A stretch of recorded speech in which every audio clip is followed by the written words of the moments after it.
Hey everybody, it's Ruthie. Welcome back. I wanted to get on and show you a layout that I've been working on and give you another scrapbooking tip. So this is going to be for my two grandsons. This is this paper. I think it may be, no, don't let me lie to you. I'll find it and list it in the description for you. Anyway, and I'm going to use this blue buffalo checks or whatever you want to call it. And I have set this up before. This is one I was struggling with for a little bit. I'm going to put it back into my page protector. And I cut the paper when I get ready to do this part of it. I cut the page protector. I cut the edge off the page protector, and I put the paper when I cut it in here, and I can actually see it, how I like it, where I want it, you know, if I want to move it to one side or the other. I get my pictures and I'm adding these on green. Now, I can go ahead and put the pictures in here, but I will leave them here because I'm not sure where I'm going to put them yet.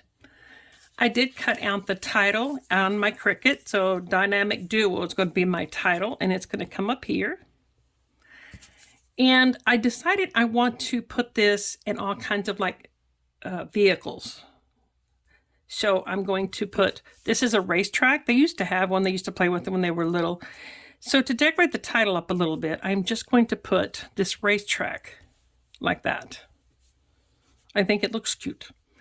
And the other thing I found was I had this little train that I'm going to use here for Duo to sit on.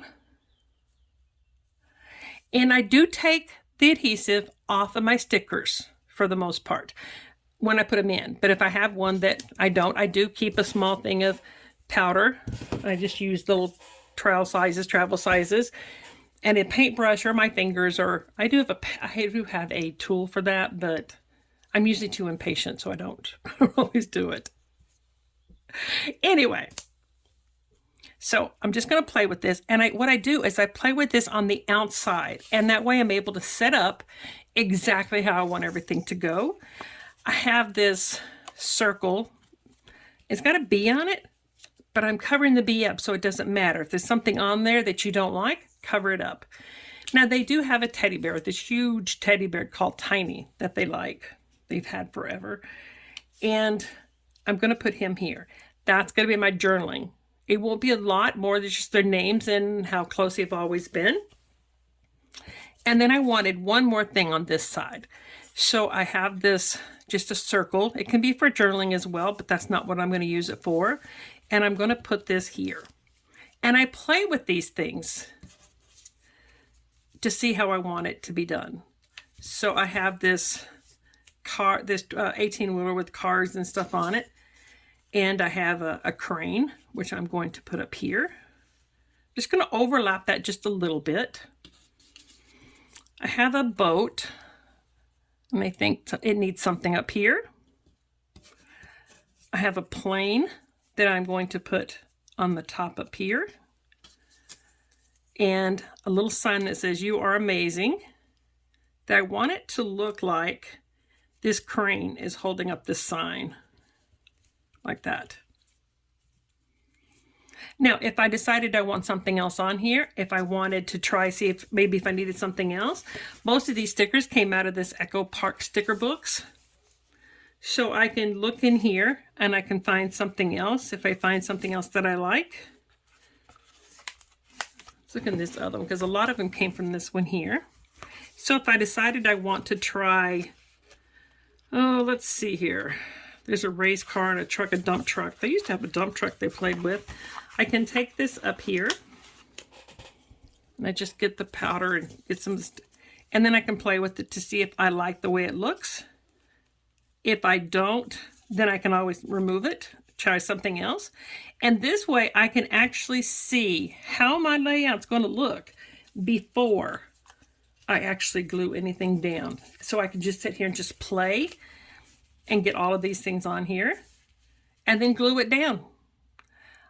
I found that this is the easiest way for me to plan a layout, because otherwise I'm just like moving things around, the stickers on there, and I don't like it, then I try to take it off and it's stuck to the paper. So when I get this ready to go, I just take the paper back out. And if I'm not sure, I can leave this out in my thing. And I come back and look at it. And I see, because sometimes when you walk away from something, you come back and you decide if you like it or don't like it. So then I can just take this out and do it. And if you, for some reason, happen to have where you get any kind of adhesive on these sheet protectors, I keep a small bottle of this Goo Gone. And what I did is I just put like a needle hole in the top of it instead of taking it all off.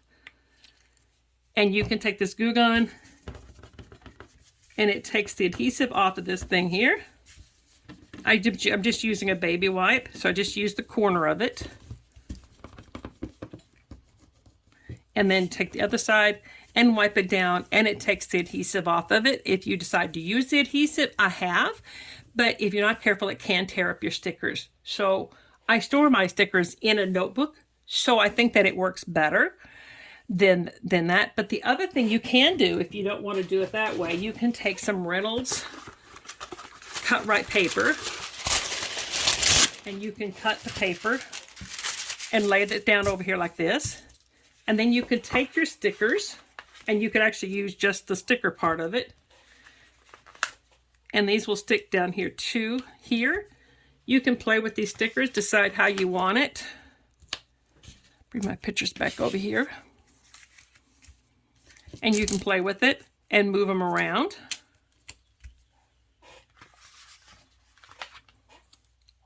Decide how you like it. And if you don't, the stickers can go right back on the paper where you had it to start with. I hope this helps you guys. Try not to beat yourself up too much if you find yourself struggling, because we all struggle. So I hope this helps you guys. Happy scrapbooking, and I'll see you later for some more tips.